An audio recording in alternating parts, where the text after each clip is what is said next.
The events you're about to see are based on real accounts. To protect the identities of those involved, names and details have been changed.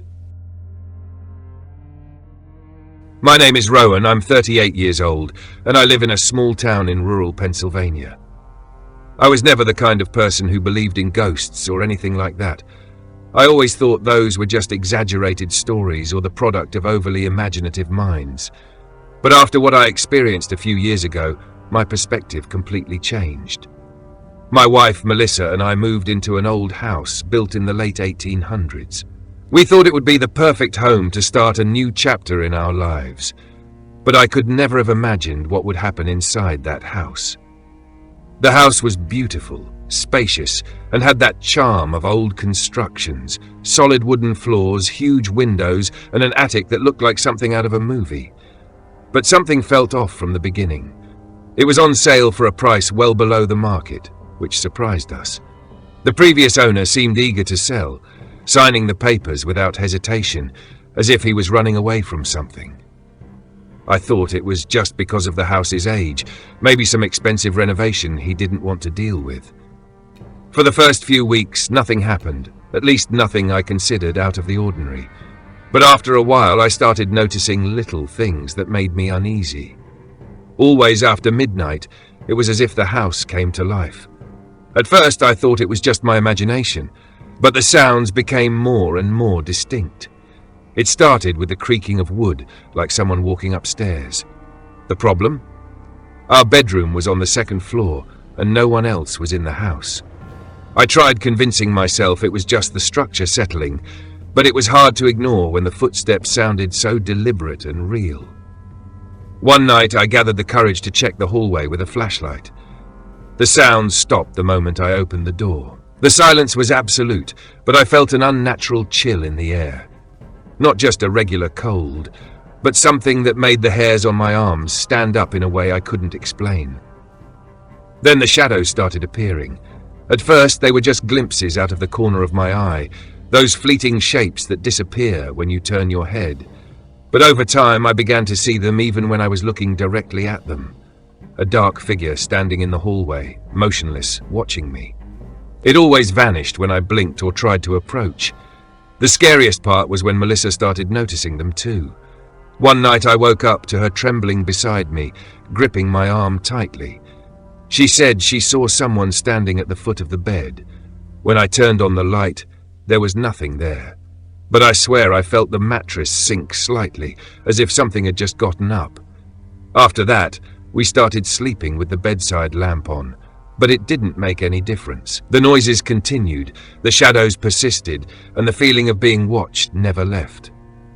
One of the most terrifying moments happened a few weeks later. It was around 1 a.m, and I was in the kitchen getting a glass of water. The house was silent, the only sound being the faint creak of the floor beneath my feet. But then something changed. I heard a whisper, low, almost inaudible, but unmistakably a voice. The worst part was that I couldn't understand what it was saying. It was like someone was speaking right next to me, but without forming actual words. After that night, I started researching the house's history. That's when I found out something that made me want to leave as soon as possible. The house had once been a boarding house in the early 20th century, and one of the tenants had vanished without a trace. Her body was never found, but some people claimed to have seen a woman wandering the hallways at night. I don't know why we didn't look into this before moving in, but honestly, I wish I had never found out. It felt like every detail I uncovered only worsened the feeling that something was deeply wrong there. After that discovery, the events escalated. One night, we heard a loud bang from upstairs as if a piece of furniture had been knocked over. We ran to check, but everything was in place. However, the hallway mirror was cracked, as if something had hit it. A few days later, I started finding doors open that I was sure I had closed. Lights flickered without explanation. The air in certain rooms would become icy cold, even with the heating on. But the worst part was what happened to Melissa. She started waking up with bruises on her arms and legs. At first, we thought they were just normal bruises, maybe from bumping into things in her sleep. But one night, I saw it happen with my own eyes. She was sleeping beside me when suddenly she jerked and let out a small gasp of pain. I turned on the light and saw 3 red marks appearing on her shoulder, as if something invisible had just scratched her. The fear I felt at that moment was indescribable. On the last night, I woke up to the sound of footsteps in the room, but this time it wasn't in the hallway, it was inside the bedroom. The mattress sank slightly beside me, as if someone had just sat down. My wife gripped my hand tightly, and I knew she felt it too. Time seemed to freeze. Her breathing was shaky, and I could feel the icy air surrounding us. The fear was so overwhelming that I couldn't move, and then we heard it. A whisper, right next to my ear. 3 words, clear, distinct. Leave. Now. The next morning we left without looking back. To this day, I don't know exactly what happened in that house. I don't know if it was the spirit of that missing woman or something worse. All I know is that since we moved, nothing like that has ever happened again. But I still dream about that house sometimes. And in my dreams, there is always someone watching me from the darkness. My name is Elliot Grayson. I'm 37 years old, and I live in Boise, Idaho. I've always been a skeptic when it comes to paranormal things. I never believed in haunted houses, vengeful spirits, or any of those urban legends. I always thought they were inventions of impressionable people or exaggerations from those who didn't understand what was really happening. But something happened to me last year, and to this day, I can't find a logical explanation. It still gives me chills to remember, and I avoid talking about it with people close to me because I'm sure no one would believe me. But I need to tell someone, so here I am. I've always liked antiques. I enjoy imagining the history behind objects, who used them, where they came from. I often visit pawn shops and antique fairs whenever I can. In November of last year, I found a small private auction advertised on a collector's forum. It wasn't anything big, just a group of people selling family heirlooms. And I was interested because they seemed like legitimate pieces, without the usual fake junk you see at large fairs. The location was a bit remote, an old house on the outskirts of the city, and everything seemed very informal. A few people wandered through the rooms looking at the items for sale, and an elderly woman with white hair and tired eyes approached me when I entered, asking if I was looking for something specific. That's where I found a wooden mantel clock, one of those old ones with a glass face and golden hands. It was dusty and slightly damaged, but it was beautiful, heavy, and had a soft ticking sound when I moved it. The woman selling it said it belonged to her grandfather and had been in the family for generations, but no one wanted to keep it. I laughed and asked if it was because it didn't work properly. She hesitated for a moment before answering, "Something like that." The way she said it unsettled me a little, but I didn't think much of it. We made a deal for a ridiculously low price, and that same day I took the clock home. On the first night, I didn't notice anything strange. I placed the clock on the living room shelf, wound it up, and went to sleep. But in the middle of the night, I woke up with a strange feeling, like someone was watching me. My room was dark, and the only sound I could hear was the ticking of the clock from the living room. The sound seemed louder, much louder than it should be. I got up, went to the living room, and when I got there, the noise stopped. The clock was still there, in the same place, but the hands had stopped at 3:15 a.m. I touched it, and it was ice cold, much colder than it should have been for something inside the house. The next day I tried to ignore it. Maybe it was just a mechanical defect. But the following night, I woke up at the exact same time, 3:15 a.m., with the same feeling that someone was in my room. I lay there for a while, trying to convince myself it was just my imagination. But then I heard something in the living room. This time, it wasn't just the clock. It was a scraping noise, like something being dragged across the floor. My heart started racing. I grabbed my phone, turned on the flashlight, and slowly walked to the living room. When I got there, a chill ran down my spine. The clock was no longer on the shelf. It was on the floor, lying on its side. There was no one there. All doors and windows were locked. There was no way this could have happened on its own. I picked up the clock and put it back on the shelf, trying to convince myself that maybe it had somehow fallen. But I knew that didn't make sense. On the third night, things got even stranger. I woke up again, exactly at 3:15 a.m. This time, before I even got out of bed, I heard a whisper. Soft, almost indistinct, but it was there, inside my room. I froze. My heart was pounding so hard I could hear it in my ears. I tried to breathe slowly, to focus on the silence, but the whispers continued. I couldn't understand what they were saying, but they sounded like words, repeated over and over, as if someone was speaking right next to my ear. I gathered my courage and turned on the bedroom light. The sound stopped instantly. I waited a few minutes before getting up, went to the living room, and as I expected, the clock was not where I had left it. This time, it was in the middle of the room, face down. Something inside it was making a strange noise, like something loose. I picked up the clock, turned it over, and noticed that the back had a small compartment I hadn't seen before. I carefully opened it, expecting to find only gears or dust, but inside there was a folded piece of paper. My hands trembled as I unfolded the paper. It was an old note, written in almost illegible handwriting with a pencil. I could only make out a few words, "Never wind it," and a sequence of numbers scribbled below. The paper seemed very old, almost crumbling. I felt a weight in my chest, an overwhelming sense of dread that I couldn't explain. That night, I decided I wouldn't sleep at home. I grabbed my keys, went to a hotel, and tried not to think about what was happening. The next morning, I returned home, determined to get rid of the clock. I put it in the trunk of my car and drove to an antique store downtown. The owner, a man in his 70s, took the clock in his hands, and the moment he did, his expression changed. He looked at me seriously and asked where I had gotten it. I briefly told him the story, leaving out the details of what had happened. He was silent for a moment and then said, "I can take it."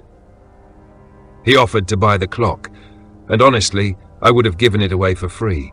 I accepted without a second thought and left the store feeling immensely relieved. But what still bothers me to this day is that, when I looked in the rearview mirror as I drove away, I saw the store owner placing the clock behind the counter instead of putting it up for sale, as if he knew it shouldn't go to anyone else.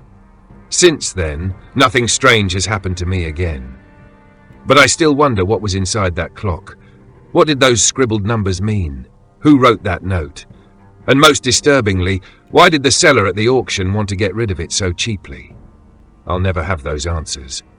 But if there's one thing I've learned, it's that some antiques carry more than just history.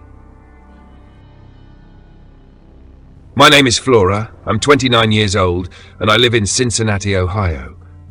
I've never been the kind of person who believes in ghost stories, demons, or spirits. I always thought they were exaggerations or made-up tales for people who like to scare themselves. But something happened to me when I was 16, and to this day, I can't explain it. I don't talk about it much because, honestly, I'd rather forget. But every now and then something reminds me of that night, and I get chills down my spine. Maybe writing about it here will help me process everything once and for all. It was a Friday night, and I was at my friend Megan's house with 3 other friends, Josh, Emily, and Carter. Her parents were away for the weekend, so we were alone, playing video games and chatting about random things. Megan's house was big, kind of old, and always had weird noises, creaking wood, pipes making sounds. I had slept over there before, so I was used to it, but that night, everything felt heavy. Maybe it's easy to say this now, looking back, but I swear I remember feeling the air was different right from the start.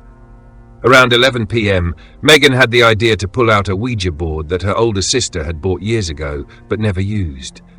I laughed, thinking it was ridiculous, but everyone else seemed excited. "It'll be fun," someone said. I had never played with one before, and since I was always skeptical, I decided to join in. We turned off the lights in the living room and lit a few candles to set the mood, but to me, it all still felt like a big joke. We placed our fingers on the planchette and started asking silly questions. At first, it wouldn't move, and we kept accusing each other of pushing it. But then, out of nowhere, it started gliding across the board, way too fast to be a prank. "Who's there?" Megan asked, trying to sound serious. The planchette moved to the letters DANIEL.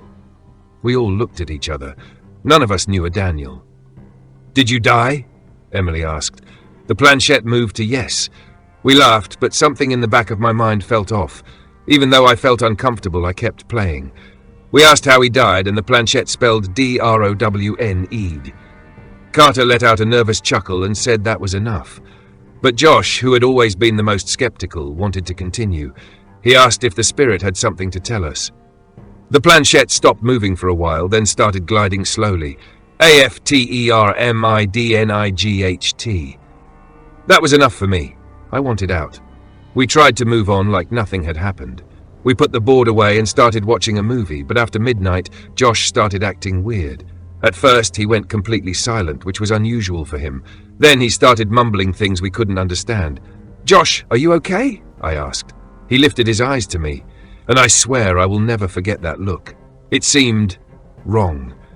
Like he was there, but at the same time, he wasn't. Suddenly, he got up and walked to the kitchen without saying a word. We all looked at each other, confused. Megan followed him, but she came back pale. "He grabbed a knife," she whispered. My stomach turned.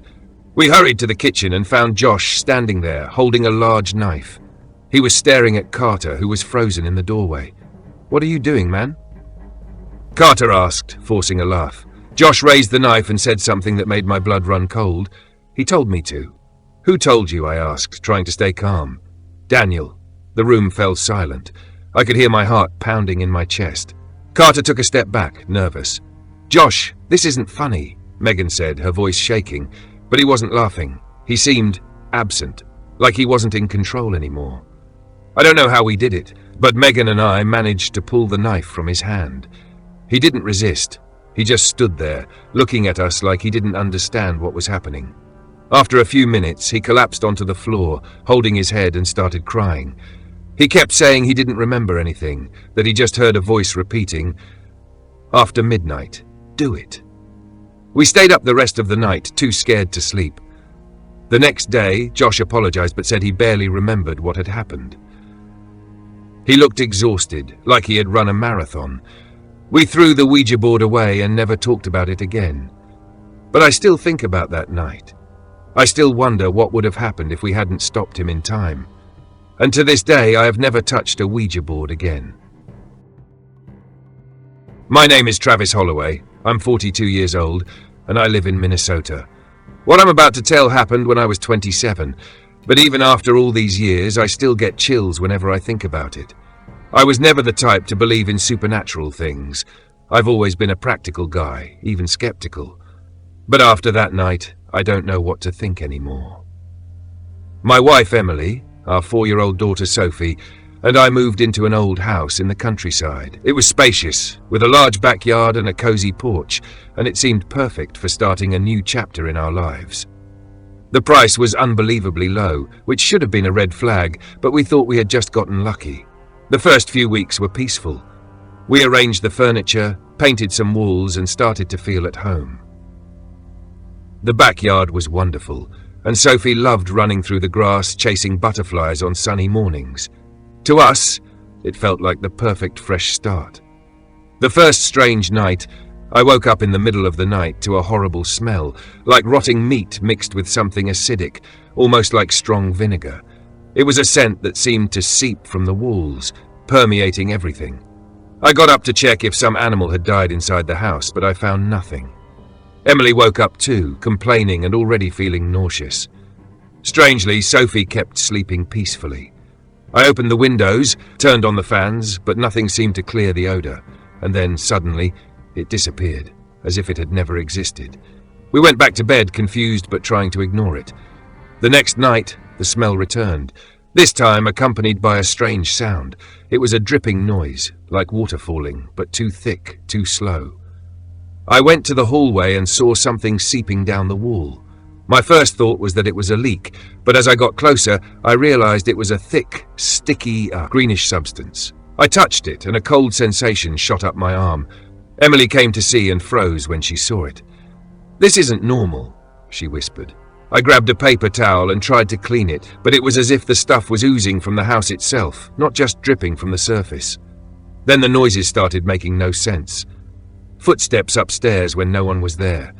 Furniture creaking as if being dragged. Sophie started waking up at night, crying, saying that the man in the corner kept staring at her. When I asked her what man, she just pointed to the corner of the room where there was nothing. I tried to comfort her, telling her it was just a bad dream, but something in her expression unsettled me. It was as if she really saw something there. One night, as we tried to ignore everything and just sleep, Sophie let out a scream so loud it sounded like she was being attacked. We ran to her room and found her curled up in a corner of the bed, eyes wide in terror. She was pointing at the closet door. When I opened it, the putrid smell filled the room, so strong I nearly vomited.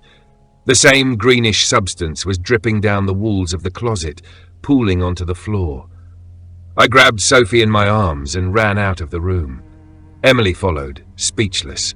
The next day I called a plumber, thinking it could be mold or something leaking from the pipes. He checked everything and said nothing was wrong. When I mentioned the smell, he just shrugged. Old houses have weird smells, he said, but I knew it wasn't that. That night I woke up feeling pressure on my chest. I opened my eyes and saw a shadow in the corner of the room. It was tall, thin, and just standing there. It didn't move, didn't make a sound, but I could feel it watching me. I tried to move, but my body wouldn't respond. It was like something was pinning me down. When I finally managed to scream, Emily woke up and turned on the light. There was nothing there, but the rotten smell had returned, stronger than ever. Sophie woke up crying in the next room. Panic set in. Emily started researching the house's history and found something terrible. Decades ago, a man had been found dead there, inside a closet, in strange conditions. The body was decomposing, but the neighbors said no one had heard anything. The crime was never solved. And then things got worse. On our final night in that house, something happened that made us run without looking back. I woke up to the sound of doors slamming violently. I went into the hallway and saw all the doors in the house opening and shutting on their own. The smell was unbearable, like we were inside an abandoned morgue. Emily screamed from Sophie's room. I ran there and saw our daughter floating a few inches above the bed, her eyes closed, arms stretched out to the sides. Emily was trying to pull her down, but something seemed to be holding her in the air. I did the only thing that came to mind. I ran to her and shouted her name. Sophie's eyes suddenly opened and she fell onto the bed, crying. I grabbed her, and without thinking twice, we ran out of the house. That same night, we packed our bags and went to a hotel. On the way, Sophie said something that made my blood run cold. The man in the corner is angry because we're leaving. We never went back to that house. We sold the place for an even lower price than we had paid, without explaining anything to the new owners. I didn't want to know. I didn't want to understand. To this day, I don't know what happened there. And honestly, I'd rather not know. If you enjoyed the video, don't forget to leave a like to support the community. And if you're not subscribed yet, make sure to subscribe and turn on notifications so you don't miss any new content. See you next time.